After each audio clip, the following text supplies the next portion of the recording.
This episode is brought to you by Global X. Since 2008, Global X ETFs has been committed to empowering investors with unexplored, intelligent solutions. Global X specializes in exchange-traded funds that offer exposure to the artificial intelligence ecosystem, including themes like data centers, robotics, semiconductors, and cloud computing. To learn more about Global X's entire suite of ETFs, from covered calls, fixed income, emerging markets, and more, visit globalxetfs.com.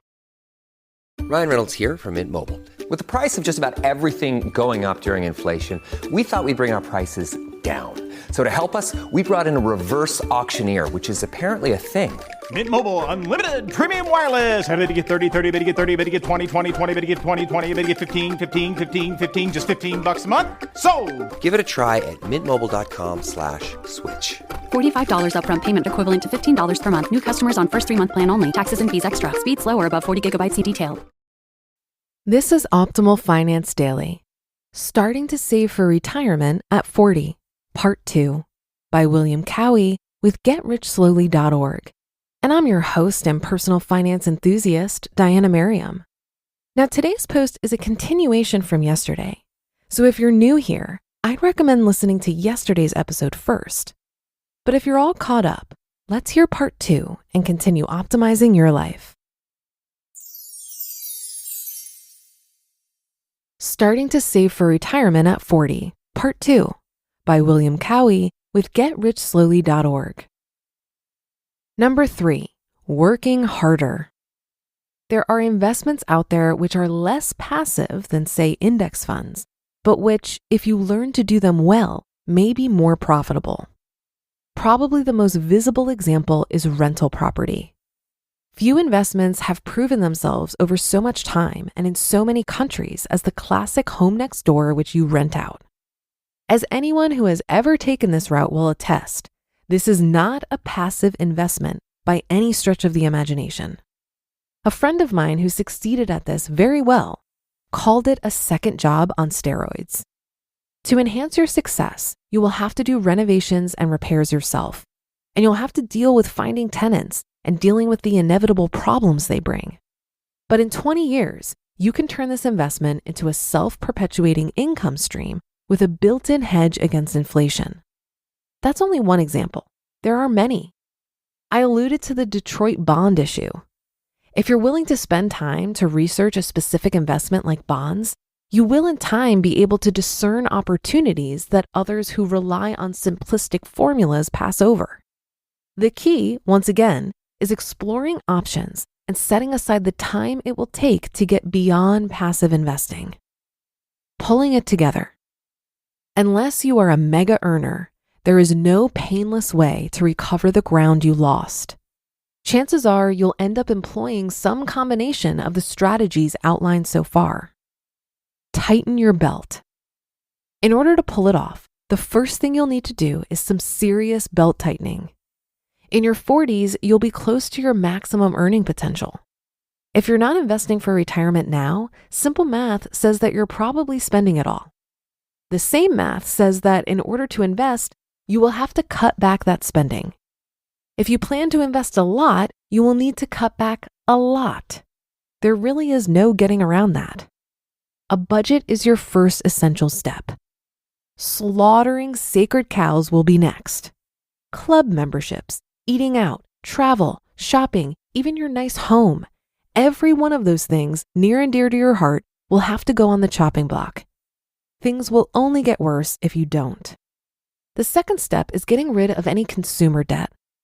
When my wife and I arrived at this point, the view we took was that if we needed to eat bread and water, we'll do it. Fortunately, it never quite came to that, but you get the point. To succeed, you need a mindset of no entitlements and a microscope for all expenses. You might even have to take a second job. That will help boost your income to get the money for that catch-up investment. There is hope.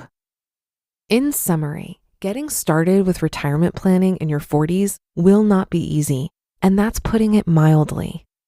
Almost everyone has some slack they can cut out in order to free up money to invest. Everyone has a few hours every day to invest in a second income and or learning more about a particular kind of investing to get beyond what passive investments can generate.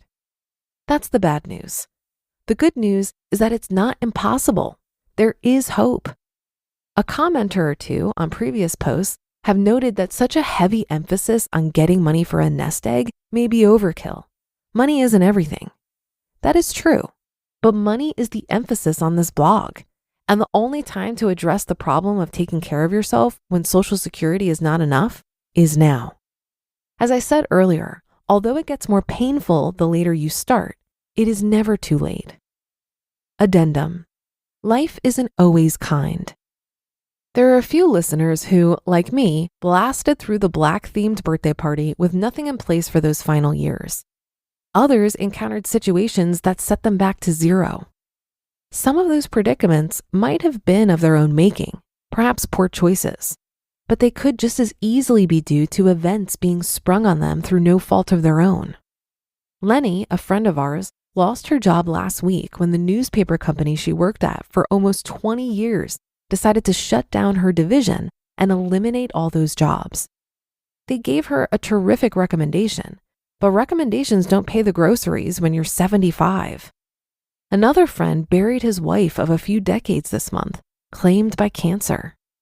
It's not hard to imagine that illness and care wreaked havoc on their finances. Life isn't always kind, nor is it predictable, but this post is for those who, for one reason or another, are not on track to retire, but realize it's time to get busy and do something about it. Life isn't always kind, but we don't have to make it harder for someone else. Are you older and starting to save for retirement? What options are you pursuing to deal with a shortened horizon? What would help you overcome the challenges? You just listened to part 2 of the post titled, Starting to Save for Retirement at 40 by William Cowie with GetRichSlowly.org, and I'll be right back with my commentary. Buy low, sell high. It's easy to say, hard to do. For example, high interest rates are crushing the real estate market right now. Demand is dropping and prices are falling, even for many of the best assets. It's no wonder the F.I.R.E flagship fund plans to go on a buying spree, expanding its billion-dollar real estate portfolio over the next few months.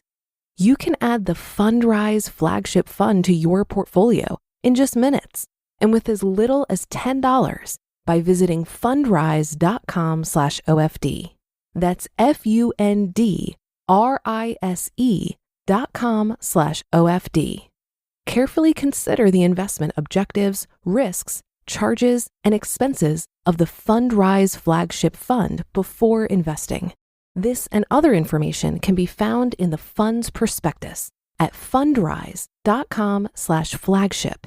This is a paid advertisement. Meaningless stuff. Why do we gift so much meaningless stuff? Tired of generic gifts and hollow trends? Shutterfly allows you to create meaningful photo gifts for your family and friends. Whether it's a cozy fleece blanket for grandma, a stunning canvas print for mom, or a mug to make dad smile. Enjoy 40% off with code MAKE40 at Shutterfly.com and make something meaningful this year. See site for more details.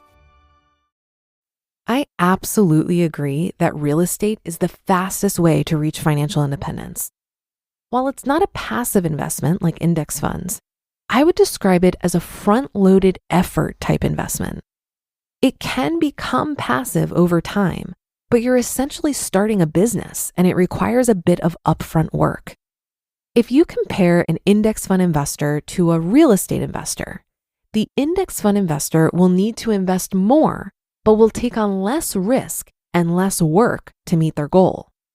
The real estate investor will invest less money, but take on more risk and do more work to get the same result.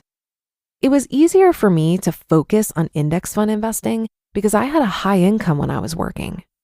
But I have plenty of friends who didn't make even half my income, and yet they reached FI faster because they were willing to hustle with real estate investing. The reality is that if you're getting a late start, you're likely going to need to make a dramatic change to catch up. This could mean drastically increasing your income or selling your house, moving to a lower cost of living, selling your cars, etc. That may sound scary to someone who's set in their ways and used to a certain standard of living. But I think being destitute in your elder years sounds even scarier. If you got a late start, you are certainly not alone, and there's an incredible community of people ready to share learnings and cheer you on. Check out the podcast and Facebook group called Catching Up to F.I.R.E. My friends Bill and Jackie do a wonderful job helping people just like you. But that's going to do it for today. Thanks so much for listening every day and all the way through. And I'll see you again tomorrow for more Optimal Finance Daily, where your optimal life awaits.